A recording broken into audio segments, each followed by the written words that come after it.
Hello everyone, I just thought we would do a long-term review for you guys on the P1S's, the X1C and the H2D. So this is following on from the video which we done previously, and we will start with the H2D. So as you can see, the H2D is the only machine in it that's not running at the moment, and that is because it's been down for a couple of weeks now. So the issue with the machine, it says it's well, it does try and switch nozzle. It does switch nozzle, but then it's still trying to go backwards and forwards. It's not recognising, I believe, it's not recognising its switch nozzle, and the error code is something like failed. I'll tell you actually. No, I can't. But yeah, it's just saying that it's failed to switch nozzle, and so I contacted Bambu. They believed it was a lifting motor, so we swapped that over, and that was a horrendous job. Like, I can't even tell you how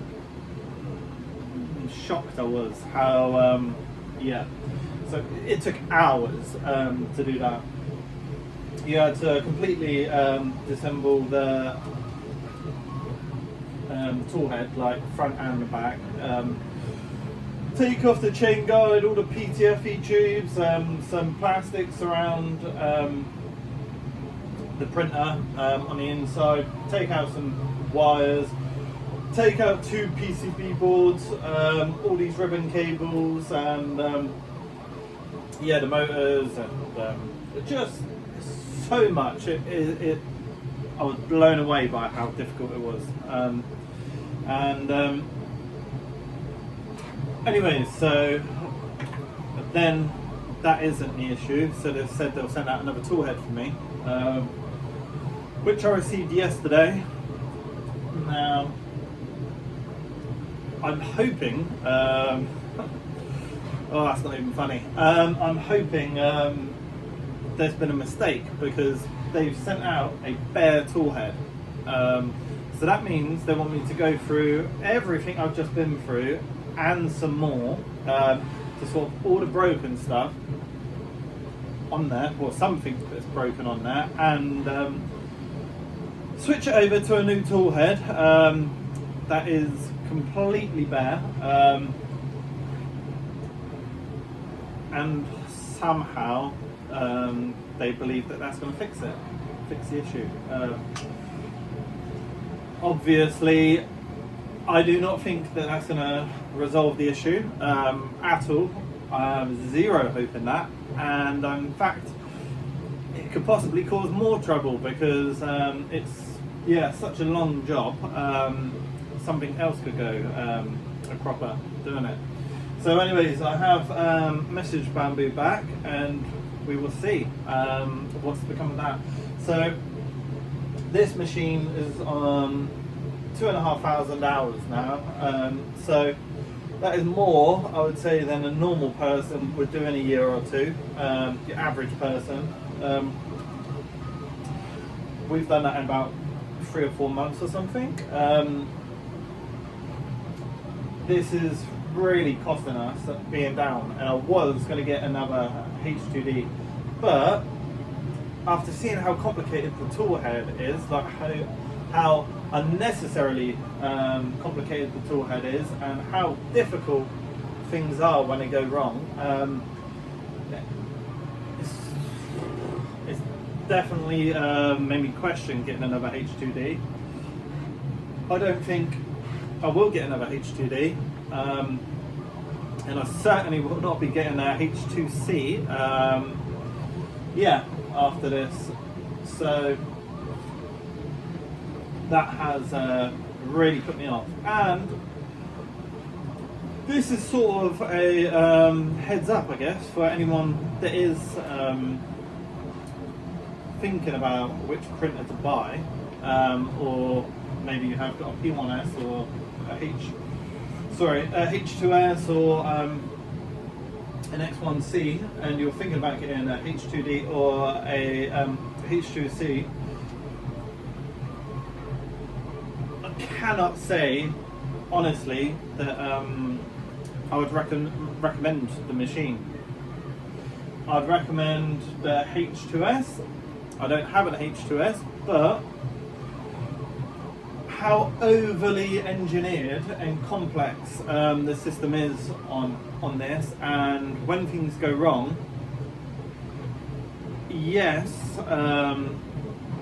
for you as a beginner user, you might find the H2D a little bit easier to use than something like the P1S because of the screen, but in reality, you don't use the display. All you use is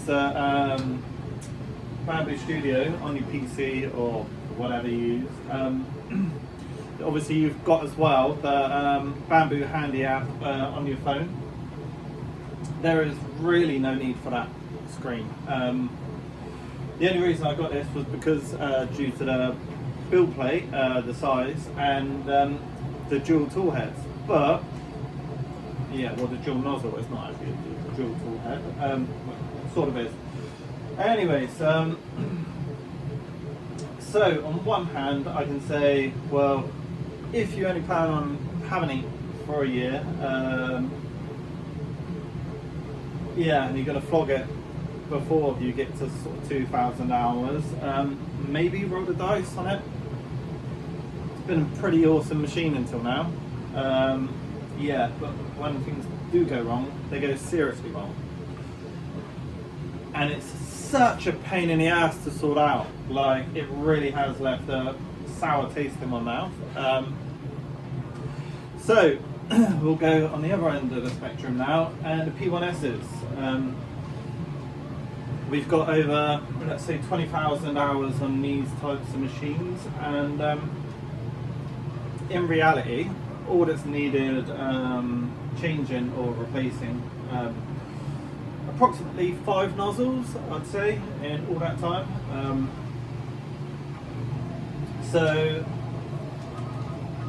I reckon we've gone through about 4 to 5 nozzles on all of these machines. That's combined, not each, by the way. So they've all got over 3,000 hours on.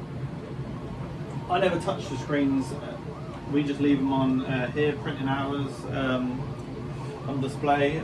Maintenance wise, I've done probably every 1,000 hours, so each time like one machine will hit 1,000 hours or something. I'll go through it, oil, grease, clean, thorough clean, the machines, and that's about it, to be honest with you.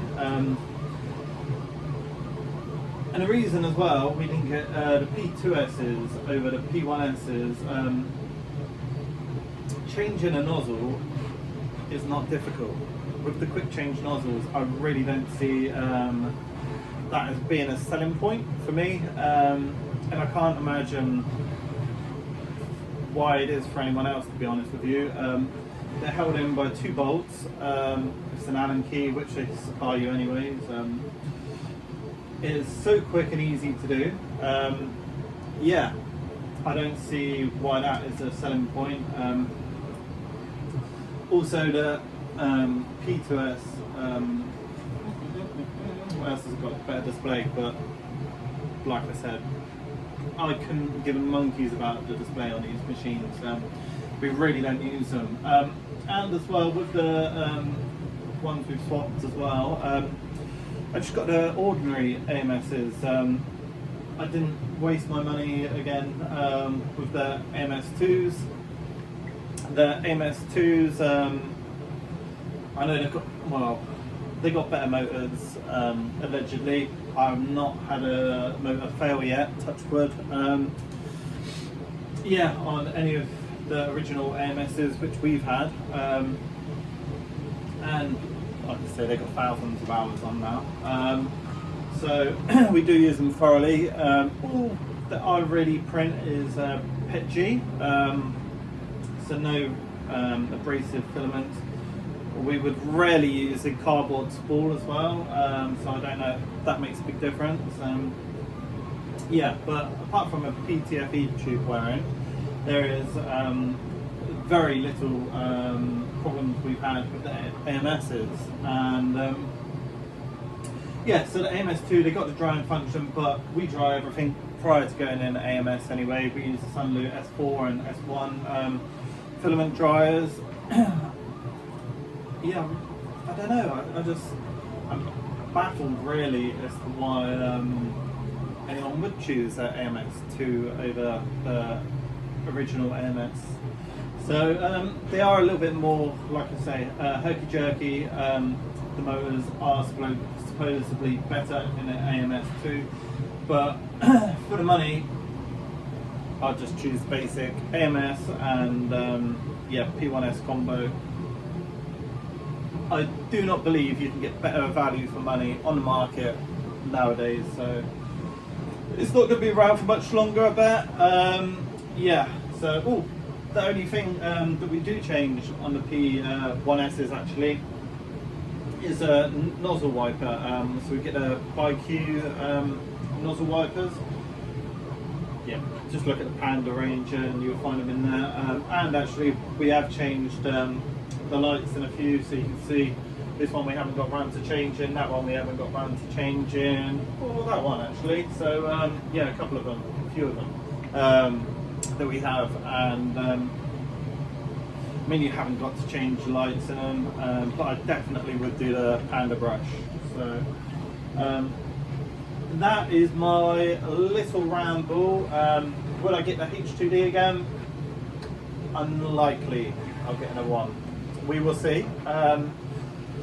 P1S, absolute king. X1C, we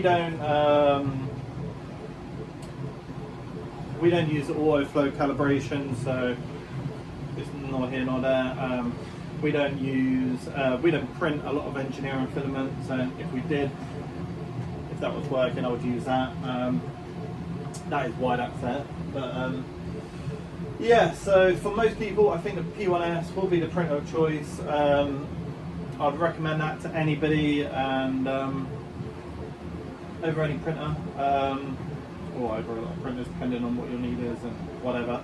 A printer which I am tempted to trial, we will see in about April when they are selling to the public and people have had a lot more hours on them.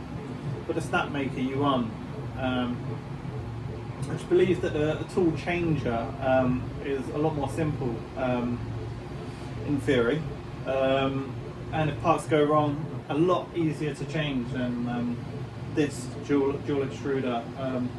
So I do love the Bambu ecosystem. I do want printers that are tools basically, and I haven't got to play around with a lot. On a whole, Bambu have been fantastic, but yeah, this has left a bit of a sour taste in my mouth. Let's hope we can resolve it anyway, but that is my long-term review. So hope you found this useful. Anything that you want to know, give me a shout. I've tried to do this video as well purposely with all these printers running, so you can hear the noise that it makes. I do sit at that desk all day. So yeah, cheers, thank you, bye bye.